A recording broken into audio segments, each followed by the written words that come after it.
नमस्कार, केबी न्यूज 24/7 में आपका स्वागत है। मैं हूं पूजा आपके साथ। आइए सबसे पहले देखते हैं मुख्य समाचार। मोदी सबसे बड़े झूठे, अगर वह उनके आरोपों को साबित कर दे तो इस्तीफा दे दूंगा। कर्नाटक उत्पाद शुल्क का पैसा महाराष्ट्र चुनाव में इस्तेमाल होने पर सिद्धरामैया। हम बिल्कुल परेशान नहीं, अदालत भी है। 1000 करोड़ के घोटाले के आरोप पर बोले कर्नाटक के पूर्व मुख्यमंत्री येदियुरप्पा। किसानों को नोटिस भेजने वाले अधिकारियों पर होगी कार्रवाई। वक्फ विवाद के बीच कर्नाटक सरकार का पत्र। सरकार बनी तो जिन्होंने धोखा दिया उन्हें बर्फ की सिल्ली पर लिटाऊंगा। शिवसेना यूबीटी के नेता आदित्य ठाकरे की चेतावनी। भारत के 91वें सीजेआई बने जस्टिस संजीव खन्ना शपथ ग्रहण कर ली। कई बड़े फैसले हैं उनके नाम। नोएडा में बिजली के टावर पर चढ़ा शख्स, उसके ऊपर किया डांस।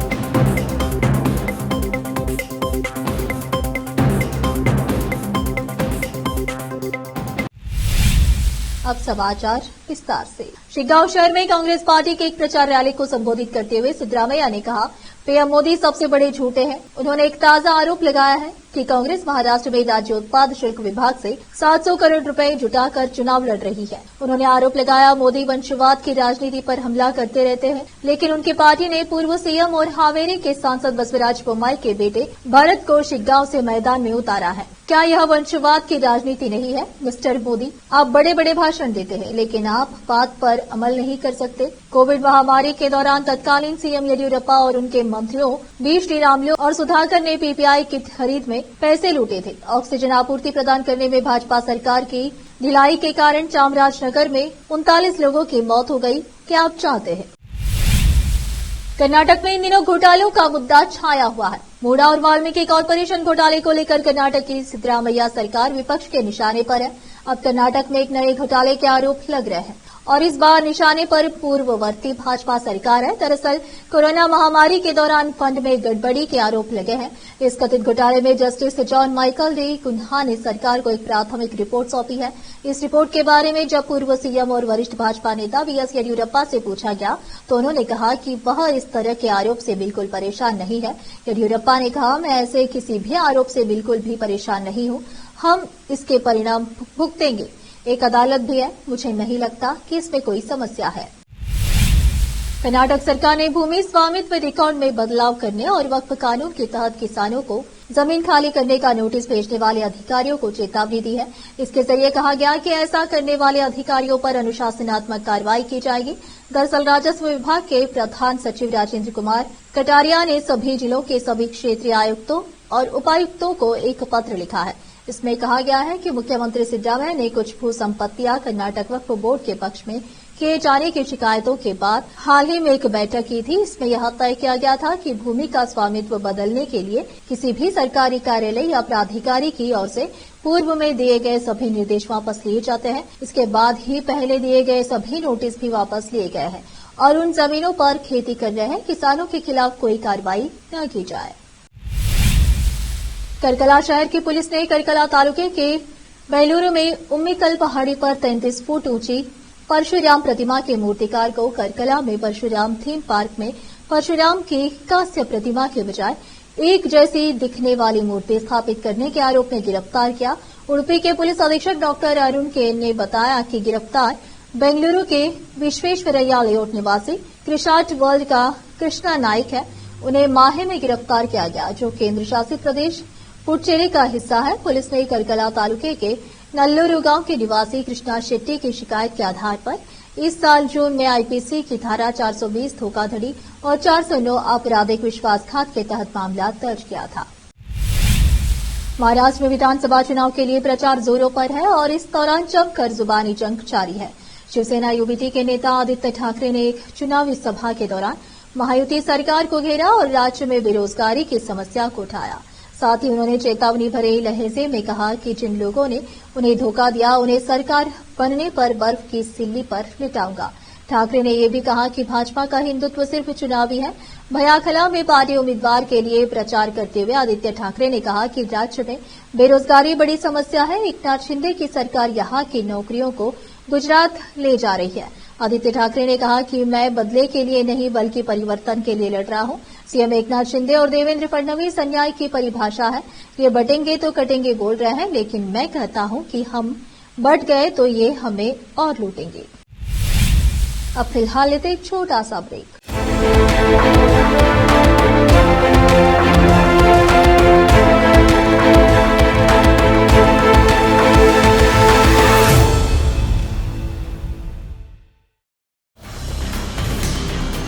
हिंदुस्तान के हर कोने में हम हैं मौजूद।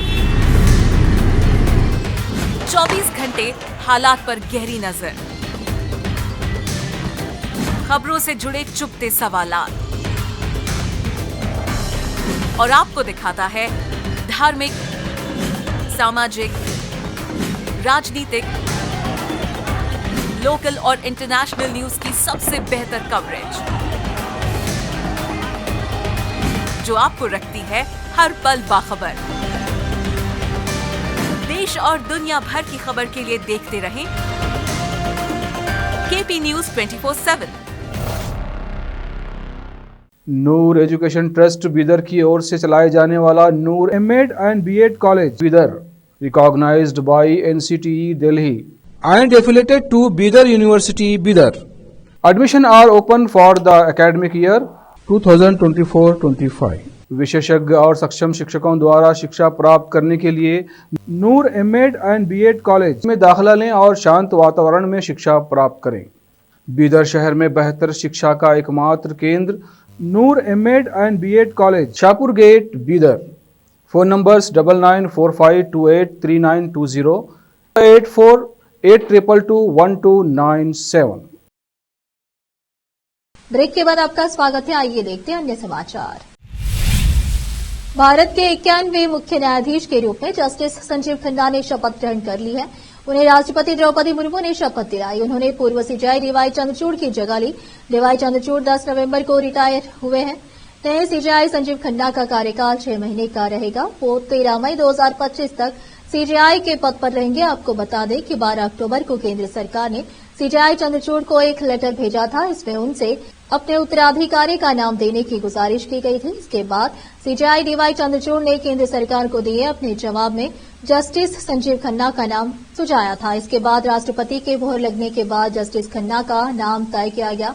आइए जानते हैं कि कौन है जस्टिस संजीव खन्ना, जो आज ले रहे हैं सीजेआई डीवाई चंद्रचूड़ की जगह। जस्टिस संजीव खन्ना का जन्म 14 मई 1960 को हुआ था। उन्होंने दिल्ली यूनिवर्सिटी के कैंपस लॉ सेंटर से कानून की पढ़ाई की। 1983 में दिल्ली बार काउंसिल वकील के रूप में अपना रजिस्ट्रेशन कराया। यहीं से उनकी कानूनी सफर की शुरुआत हुई। जस्टिस संजीव खन्ना पहले दिल्ली के 30 हजारी कोर्ट में प्रैक्टिस करते थे, फिर उन्हें दिल्ली हाई कोर्ट में प्रमोट किया गया।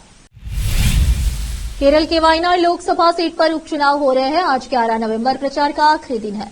यहां पर कांग्रेस जमाते इस्लामी के मुद्दे पर चौतरफा गिरती हुई नजर आ रही है। केरल के मुख्यमंत्री पिनराई विजयन लगातार प्रियंका गांधी पर निशाना साध रहे हैं। उन्होंने दावा किया है कि जमात प्रियंका गांधी का समर्थन कर रही है। वहीं प्रियंका गांधी ने पलटवार करते हुए कहा कि चुनाव विकास के मुद्दे पर होना चाहिए, मुद्दों से ध्यान भटकाने की कोशिश नहीं होनी चाहिए।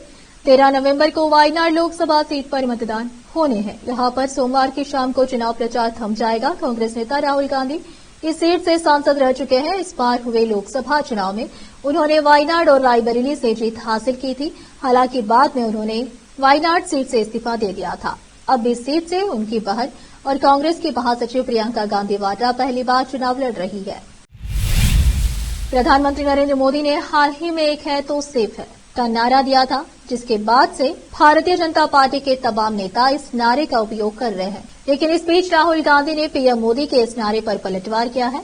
राहुल गांधी ने सोशल मीडिया प्लेटफॉर्म एक्स पर एक तस्वीर शेयर की है। इस तस्वीर में प्रधानमंत्री नरेंद्र मोदी, गृह मंत्री अमित शाह, कारोबारी गौतम अडानी, एनएसए अजीत डोभाल और सेबी प्रमुख माधवी पुरी कुछ की तस्वीरें हैं। साथ ही इस तस्वीर पर एक है तो सेफ है लिखा हुआ है। तस्वीर को शेयर करते हुए राहुल गांधी ने लिखा, मन की बात अब जुबान पर। इससे पहले राहुल गांधी ने महाराष्ट्र में कहा, उन्होंने एक बार देखा कि प्रधानमंत्री नरेंद्र मोदी तार के पीछे खड़े गरीब बच्चों से झिझक कर मिल रहे थे। हिंदुस्तान के प्रधानमंत्री गरीबों, किसानों, दलितों, पिछड़ों, आदिवासियों के पास जाते ही नहीं है, वह सिर्फ उद्योगपतियों के पास जाते हैं। वह कभी किसी गरीब के यहाँ शादी में नहीं गए, लेकिन अंबानी के बेटे की शादी में चले गए। इससे पता चलता है कि वह आपके नहीं है, वह चुनिंदा उद्योगपतियों के हैं। उत्तर प्रदेश के नोएडा सेक्टर 76 में रविवार दोपहर एक व्यक्ति नशे की हालत में बिजली के टावर पर चढ़ गया। यह घटना दोपहर करीब 1:30 पर हुई, जिसे पुलिस, अग्निशमन सेवा दल और बिजली विभाग के अधिकारियों को बचाव प्रयासों में जुटाना पड़ा। एक वीडियो में दिख रहा है कि एक शख्स बिजली के खंभे के ऊपर खड़ा है और डांस कर रहा है। वीडियो देखने के बाद कई लोगों के होश उड़ गए हैं। इस युवक के कारण इलाके के आसपास भारी भीड़ भी जमा हो गई, जहां कुछ लोग तस्वीरें ले रहे थे और नाटक की रिकॉर्डिंग कर रहे थे। वहीं कुछ लोग उन्हें नीचे आने के लिए मनाने की कोशिश भी कर रहे थे, लेकिन युवक नीचे आने की बजाय पुलिस को मौके पर देखकर नाचने लगा। जानकारी के अनुसार ये मामला नोएडा सेक्टर 76 का है। करीब 1:30 पर दोपहर यहां किसी ने एक युवक को बिजली के खंभे पर चढ़ा देखा। पुलिस को इस बारे में सूचना दी गई। इससे पहले कि बचाव दल मौके पर पहुंचता, घटनास्थल पर बड़ी संख्या में लोग एकत्रित हो गए। घटनास्थल के पास मेट्रो लाइन के नीचे रुककर लोग युवक की वीडियो बनाने लगे। इस सब से सड़क पर ट्रैफिक बाधित हुआ। उत्तर प्रदेश के मुख्यमंत्री योगी आदित्यनाथ का नारा बटेंगे तो कटेंगे चर्चा का विषय बना हुआ है। अब गुजरात के भावनगर में एक व्यक्ति ने अपने शादी के कार्ड पर इस नारे को छपवाया है और इसके साथ मुख्यमंत्री योगी आदित्यनाथ के साथ प्रधानमंत्री नरेंद्र मोदी की तस्वीर भी छपवाई है। पूरा मामला गुजरात के भावनगर जिले की महुआ तहसील के पांगर गांव का है, जहां पर एक भाजपा कार्यकर्ता के घर 23 नवंबर को शादी होनी है। शादी के लिए तैयार किए गए निमंत्रण कार्ड पर सीएम योगी का चर्चित नारा बटेंगे तो कटेंगे छपवाया गया है, जिसमें हिंदू समुदाय को एकजुट करने की बात कही गई है। पूरे प्रदेश भर में इस कार्ड की चर्चा की जा रही है। चुनावी राज्य महाराष्ट्र और झारखंड में भी योगी के इस नारे पर राजनीतिक पार्टियां आमने सामने है। उत्तर प्रदेश की 9 विधानसभा सीटों पर होने वाले उपचुनाव में भी इस नारे का असर देखने को मिल सकता है। अब फिलहाल लेते एक और छोटा सा ब्रेक।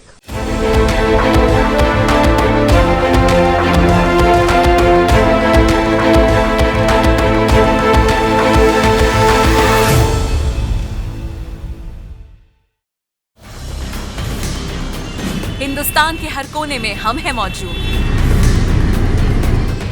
24 घंटे हालात पर गहरी नजर, खबरों से जुड़े चुपते सवालात और आपको दिखाता है धार्मिक, सामाजिक, राजनीतिक, लोकल और इंटरनेशनल न्यूज की सबसे बेहतर कवरेज, जो आपको रखती है हर पल बाखबर। देश और दुनिया भर की खबर के लिए देखते रहें KP news 24/7। Noor education trust Bidar की ओर से चलाए जाने वाला Noor MEd and BEd college Bidar, recognised by NCTE Delhi and affiliated to Bidar University, Bidar. Admission are open for the academic year 2024-25. विशेषज्ञ और सक्षम शिक्षकों द्वारा शिक्षा प्राप्त करने के लिए नूर एमएड एंड बीएड कॉलेज में दाखिला लें और शांत वातावरण में शिक्षा प्राप्त करें। बीदर शहर में बेहतर शिक्षा का एकमात्र केंद्र Noor MEd and BEd college, Shahpur gate, Bidar. Phone numbers 9945283920, 8482221297। Break के बाद आपका स्वागत है। आइए देखते हैं देश के अन्य समाचार। महाराष्ट्र विधानसभा चुनाव के लिए 20 नवंबर को वोट डाले जाएंगे और सभी पार्टियां चुनावी प्रचार में जुटी हुई है। इस बीच बॉलीवुड एक्टर रितेश देशमुख भी चुनावी मैदान में उतर गए हैं और अपने दोनों भाइयों के लिए प्रचार कर रहे हैं। बता दें कि महाराष्ट्र के लातूर जिले की दोनों विधानसभा सीटों से पूर्व मुख्यमंत्री विलासराव देशमुख के दो बेटे अमित देशमुख और धीरज देशमुख कांग्रेस के टिकट पर चुनाव लड़ रहे हैं। रितेश के बड़े भाई अमित लातूर सिटी विधानसभा से चुनावी मैदान में है, जबकि छोटे भाई धीरज लातूर ग्रामीण सीट से दूसरी बार चुनावी दंगल में अपनी किस्मत आजमा रहे हैं। राष्ट्रीय स्वयंसेवक संघ आरएसएस के प्रमुख मोहन भागवत ने कहा है कि आज दुनिया पर तीसरे विश्व युद्ध के बादल मंडरा रहे हैं। ऐसे में सबकी निगाहें हिंदुत्व पर है। हिंदुत्व ही दुनिया को राह दिखा सकता है। उन्होंने आगे कहा कि भारत विश्व गुरु हो, ऐसा सब लोग चाहते हैं, लेकिन कुछ लोग अपने स्वार्थ के चलते अड़ंगे डालने का काम करते हैं। अगर मैं बोलूं कि भारत रास्ता दिखाएगा तो कोई विवाद नहीं होगा, लेकिन जिस समय बोलूंगा कि हिंदुत्व रास्ता दिखाता है तब विवाद शुरू हो जाएगा। संघ प्रमुख योगमणि ट्रस्ट के तत्वावधान में आयोजित डॉक्टर उर्मिला ताई जमादार स्मृति प्रसंग कार्यक्रम में व्याख्यान दे रहे थे। संघ प्रमुख मोहन भागवत का संबोधन विश्व कल्याण हेतु हिंदुत्व की आवश्यकता विषय पर था। उन्होंने कहा कि हिंदुत्व के मूल में विश्व कल्याण निहित है। विश्व कल्याण में हिंदुत्व का विशेष महत्व है। अभी विश्व के पास सब कुछ है, साधन बहुत है और ज्ञान असीमित है, लेकिन रास्ता नहीं मिल रहा है। उनकी अपेक्षा भारत से है। भारत ने सारी दुनिया को भौतिक सुख, संपदा और आत्मिक शांति दी है। आज के विश्व को कल्याण की आवश्यकता है और उस आवश्यकता को पूरा करने वाला केवल हिंदुत्व है। आखिर में फिर एक बार देखते मुख्य समाचार। मोदी सबसे बड़े झूठे, अगर वह उनके आरोपों को साबित कर दे तो इस्तीफा दे दूंगा। कर्नाटक उत्पाद शुल्क का पैसा महाराष्ट्र चुनाव में इस्तेमाल होने पर सिद्धरामैया। हम बिल्कुल परेशान नहीं, अदालत भी है। 1000 करोड़ के घोटाले के आरोप पर बोले कर्नाटक के पूर्व मुख्यमंत्री येदियुरप्पा। किसानों को नोटिस भेजने वाले अधिकारियों पर होगी कार्रवाई। वक्फ विवाद के बीच कर्नाटक सरकार का पत्र। सरकार बनी तो जिन्होंने धोखा दिया उन्हें बर्फ की सिल्ली पर लिटाऊंगा। शिवसेना यूबीटी के नेता आदित्य ठाकरे की चेतावनी। भारत के 91वें सीजेआई बने जस्टिस संजीव खन्ना शपथ ग्रहण कर ली। कई बड़े फैसले हैं उनके नाम। नोएडा में बिजली के टावर पर चढ़ा शख्स, उसके ऊपर किया डांस।